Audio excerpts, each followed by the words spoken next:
What's going on YouTube? Welcome to Credit Plug Vlogs. So for today's video, I wanted to talk about shelf corporations. Now, I see a lot of information online about, how you can just buy a shelf corporation and then go to the bank and get $500,000, $250,000, 250,000, 100,000 in commercial bank financing, right? Lines of credit, unsecured term loans.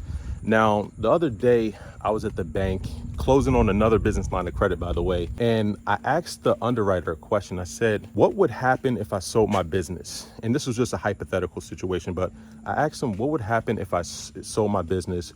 Would the new owner inherit the line of credit? And pretty much the underwriter said, if you were to sell your business, the line of credit would terminate. So the new owner would not be able to inherit the line of credit if you sold your business. Now, I don't know if this is the case at every bank, but at this particular financial institution that I was able to get another 50K line of credit at, this is what I was told. If you sell your business, the new owner will not be able to inherit the line of credit. The line of credit will pretty much terminate once you have that change of ownership. And so the reason why I asked that question is because I hear a lot about shelf corporations.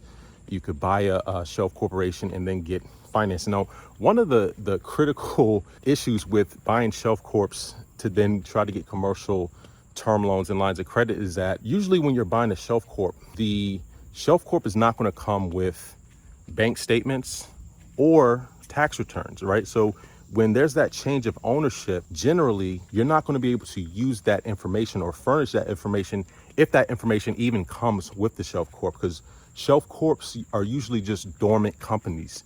A company that has some history, they filed the articles of organization. It's been around for years, but there's really no activity on it, right? So the main issue that you run in with shelf corps is that most of these commercial banks, and this is from my experience of over $1 million in, lines of credit, credit cards, term loans, things like that at the commercial banks, they're going to ask you for financials. They're going to ask you for bank statements. They're going to ask you for tax returns. If you're just buying a shelf corp, you're really not going to be able to furnish that information, right? Because you're not going to have it, because the information is not going to exist. If there were bank statements, you're not going to inherit that information if you just buy a shelf corp. Most of these shelf corps aren't generating any type of activity. Now, if you actually bought a real business that was transacting, that might be a little bit different. But just buying a shelf corporation with no financials, no tax returns, that's not just going to automatically get you access to term loans and lines of credit from commercial banks. Now, can you go and get business trade vendors, Sam's Club? You might even be able to get a auto vehicle loan from Ally, right? But in terms of cash credit, unsecured bank loans, just because you have a shelf corp does not automatically mean that you're going to be able to walk into the bank, because you're not even going to have the required documentation. Now, let me just share some insight with you.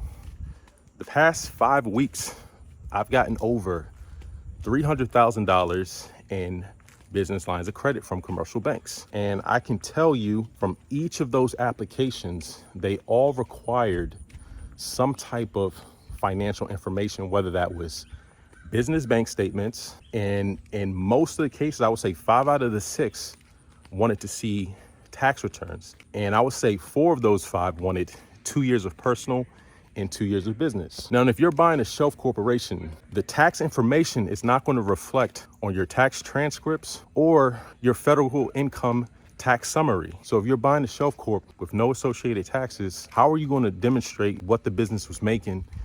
It's not going to be reflected on your tax return. So that's the main issue that a lot of these people who are campaigning, promoting, buy a shelf corp, get $500,000 in funding, but a lot of people who campaign and promote these shelf corps really don't have the receipts. Now think about this, right? If I had a shelf corp, right, and I allegedly can get $500,000, why would I sell the shelf corp for 10 or 15 grand when I can just go to the bank, get $500,000? You can get vendor credit with the shelf corp, because vendor credit is not always looking at financial or taxes or bank statements, stuff like that. But anything that's going to require, let's say unsecured, funding, cash funding. I'm not talking about credit cards. I'm not talking about fintech accounts. I'm talking about unsecured commercial funding, they're usually going to want to see some financials. They're not just going to give you a 50K loan or a line of credit just because you got Quill, Uline, and Granger. Think about it. How does that really prove your credit worthiness and your ability to repay? Anyways, that's all I wanted to cover in today's video. Let me know your comments and questions down below. And until next time, take it easy and we'll talk to you soon. Peace.